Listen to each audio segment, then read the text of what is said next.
And I think the issue with Libya that so often gets overlooked is, again, we look at what will the consequences be of these regime change wars. You said, I mean, Libya is a completely failed state. There are more terrorist organizations and strongholds in Libya now than there ever were before when Gaddafi was there. The people of Libya are suffering far more now than they were before.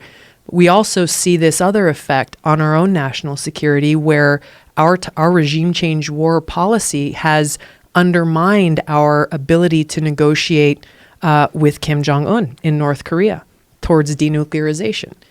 You have the leaders of North Korea time and time again have said, hey, look, we're developing nuclear weapons as the only deterrent that'll work against the United States coming in and overthrowing our government. They've said it over and over and over again.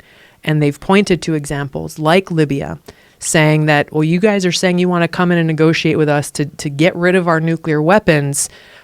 You told Gaddafi the same thing. You said, hey, Gaddafi, get rid of your nuclear weapons program. We'll leave you alone. And then you went in and overthrew Gaddafi. Why will this be any different with us?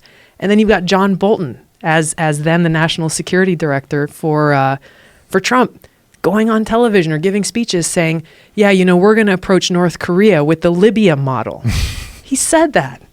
And so when we wonder, like, hey, why aren't these? And I think Trump was right, and I've said it publicly. Trump is right to have direct negotiations with Kim Jong-un, but he hasn't gotten anywhere. And you've got to look at why. And this is one of the reasons why. Continuing to say, hey, no, we're not going to overthrow you in your government, Kim Jong-un. But on the other hand, you're continuing the policies that directly undermine your ability to make that agreement that'll hold and that'll stay. And as a result, now we have North Korea that's nuclear weapons program is continuing to escalate. Their capabilities are continuing to grow.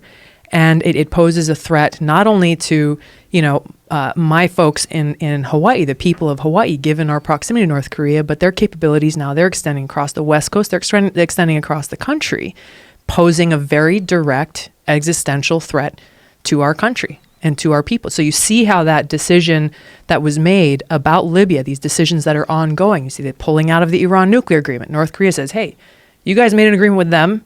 You got a different president elected. He tore up that agreement. Why should we think that's going to be any different with us?